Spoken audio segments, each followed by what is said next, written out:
Bismillahirrahmanirrahim. Assalamualaikum warahmatullahi wabarakatuh.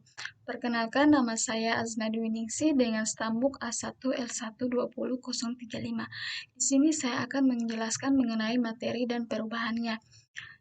Pertama, di sini kompetensi yang kita dapat yaitu memahami konsep materi dan perubahannya. Sekuens yang dapat kita jelaskan di sini yaitu mengelompokkan sifat materi, yang ketiga mengelompokkan perubahan materi, dan yang ketiga mengklasifikasikan materi.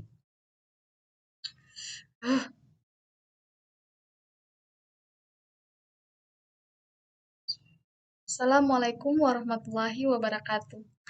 Perkenalkan, nama saya Azna Dwi Ningsih dengan stambuk A1L1200035. Di sini saya akan menjelaskan mengenai materi dan perubahannya. Kompetensi yang dapat dicapai yaitu memahami konsep materi dan perubahannya. Pertama, mengelompokkan sifat materi. Kedua, mengelompokkan perubahan materi. Dan yang ketiga yaitu mengklasifikasikan materi. Pertama yaitu mengelompokkan sifat materi. Di sini ada yang dapat dijelaskan apa itu kimia.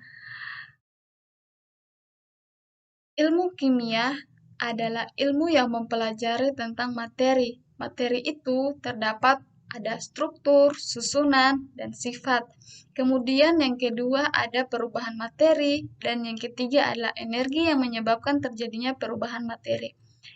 Kemudian di sini sudah dijelaskan bahwa apa itu materi. Materi itu adalah segala sesuatu yang memiliki massa dan menepati ruang. Bagaimana jika dengan udara dalam balon? Apakah masih ada berhubungan dengan materi? Di sini saya dapat jelaskan bahwa udara dalam balon itu masih berhubungan dengan materi, karena bentuk udara ketika ditiup ke dalam balon akan menjadi sama dengan bentuk balon. Hal ini dikarenakan udara termasuk zat berfase gas yang memiliki bentuk sama dengan wadahnya. Benda atau materi dapat digolongkan ketika dalam 3 fase, yaitu fase padat, cair, dan gas. Ketiga fase benda ini memiliki sifat khusus yang mempengaruhi bentuk dan volumenya ketika benda dimasukkan ke dalam suatu wadah, yaitu terdapat ada 3, yaitu padat, cair, dan gas.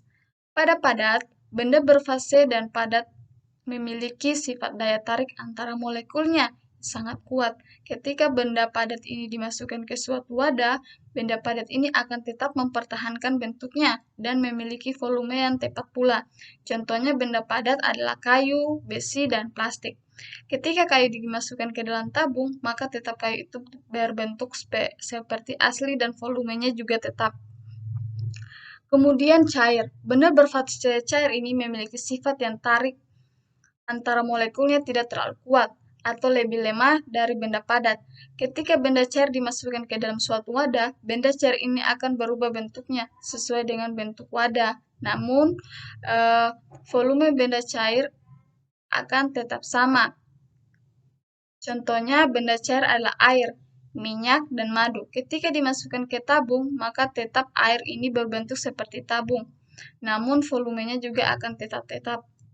Kemudian gas. Benda berfase gas memiliki sifat daya tarik antara molekul yang sangat lemah.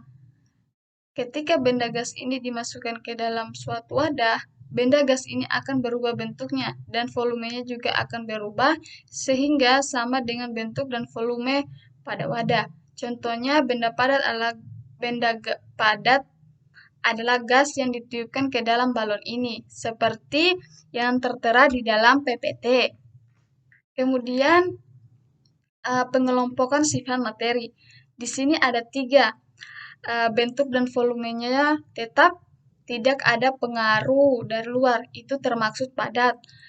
Yang kedua itu bentuknya selalu berubah sesuai dengan tempatnya. Volume zat cair adalah tetap. itu termaksud cair. Kemudian yang ketiga adalah baik bentuk volumenya tidak tetap dan akan mengisi seluruh ruang yang ditempatinya, yaitu gas. Kemudian yang kedua yaitu mengelompokkan perubahan materi. Di sini terdapat ada dua, perubahan fisika dan perubahan kimia. Perubahan fisika yaitu akan terjadi es menjadi air dan akan menjadi uap air. Kemudian ada lilin meleleh, pelarutan garam. Perubahan fisika yaitu perubahan yang menghasilkan materi baru, yang berubah hanya bentuk dan wujud materi. Kemudian pada perubahan kimia atau reaksi kimia yaitu perubahan yang menghasilkan materi baru. Kayu atau kertas dibakar berubah menjadi abu, besi berkarat, dan nasi menjadi basi. Kemudian mengklasifikasikan materi. Ada yang pertama, unsur adalah zat tunggal yang tidak dapat diuraikan lagi menjadi zat lain dengan reaksi kimia biasa. Kemudian ada senyawa, adalah gabungan dari beberapa unsur yang terbentuk melalui reaksi kimia, misalnya dua atom hidrogen dengan satu atom oksigen dapat bergabung membentuk molekul air atau H2O. Kemudian adalah campuran, adalah gabungan beberapa zat dengan perbandingan tidak tetap tanpa melalui reaksi kimia, misal air, sungai, tanah, udara, makanan, minuman, larutan garam, larutan gula, dan lain-lain. Perbedaan campuran dan senyawa. Campuran itu terbentuk tanpa melalui reaksi kimia, sedangkan senyawa terbentuk melalui juga reaksi kimia. Kedua, perbandingan massa unsur dan senyawa tidak tetap, sedangkan senyawa perbandingan massa unsur tetap. Yang ketiga, tersusun dari beberapa unsur atau beberapa senyawa, sedangkan senyawa tersusun dari beberapa unsur saja. Keempat, sifat komponen penyusun campuran sesuai dengan sifat masing-masing, sedangkan senyawa sifat komponen penyusun senyawa berbeda dengan aslinya. Melalui proses fisika, komponen penyusun campuran dapat dipisahkan, sedangkan senyawa melalui proses kimia, komponen penyusun senyawa dapat dipisahkan.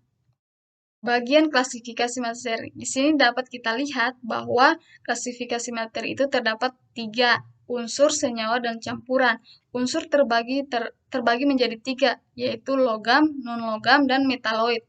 Sedangkan senyawa tidak terbagi-bagi, campuran itu terbagi homogen, heterogen. Heterogen terbagi lagi menjadi koloid dan suspensi. Di sini saya sudah jelaskan materi dan perubahannya. Saya pamit. Assalamualaikum warahmatullahi wabarakatuh. Terima kasih.